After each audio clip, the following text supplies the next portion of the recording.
Here at the Rocky Mountain chapter of the 82nd Airborne Association, paratroopers, young and old, meet for a little food and fellowship.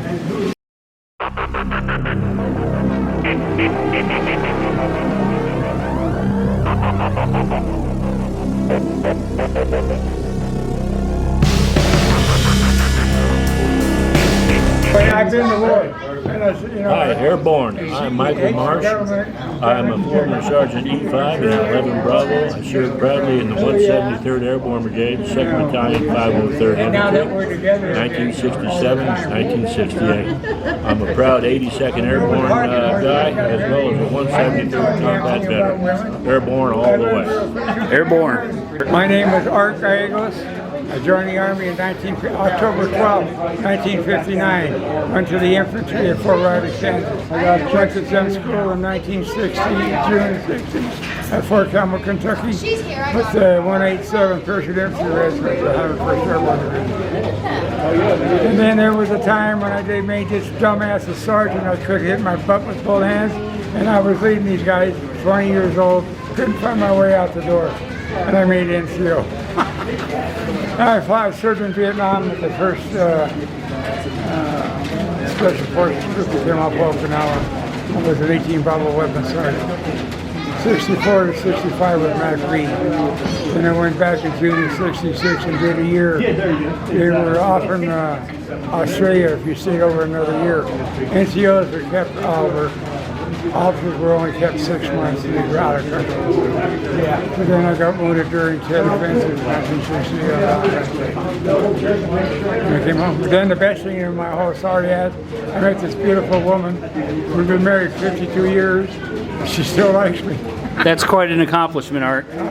Airborne. All the way. Hey, Allan, thanks for doing this. Can you talk a little bit about your experience in the 82nd?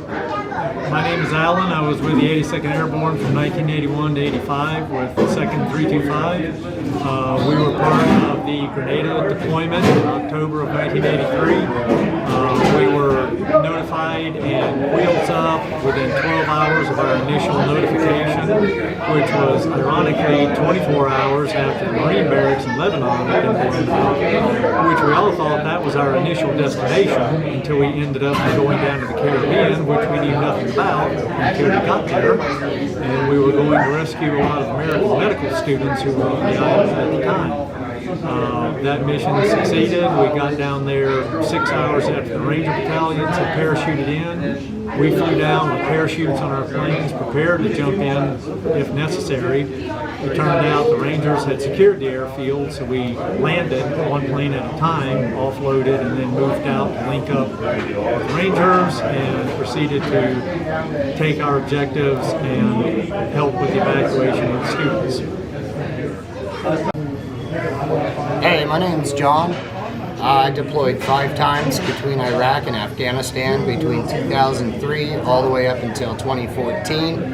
I was with 3504, 1st 508. Shout out to my 04 brothers.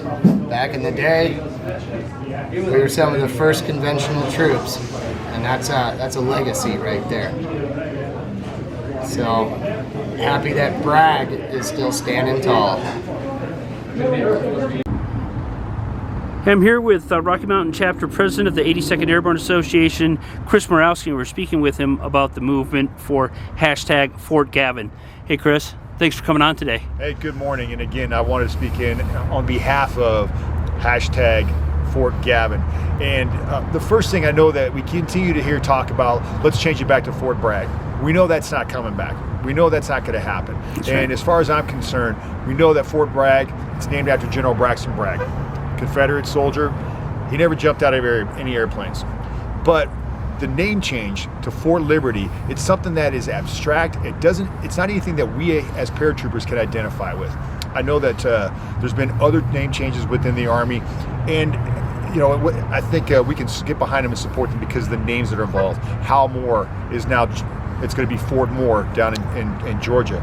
And I think that's all we can all get behind it because of what General Moore did in Vietnam and Nha Trang and developing the CAV tactics. But specifically for the Airborne, Fort Bragg being home of the Airborne, there is no bigger name than General James Gavin. General James Gavin is the one that introduced and developed tactics for the airborne and the field manual for it. He had heroic acts on D-Day, and probably bigger than anything else, if we're looking for something that is going to integrate and something that really is what we're about as all Americans, all brothers and sisters, united as an airborne.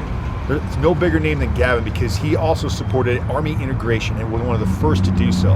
Can't think of a bigger name than General James Gavin to be home of the airborne. Again, hashtag Fort Gavin. Hey, Chris, thanks for coming on. And once again, on behalf of troopers everywhere who don't want a airborne post that sounds like an insurance commercial, hey man, thanks for coming on. Thank you for the opportunity. Thanks, Chris.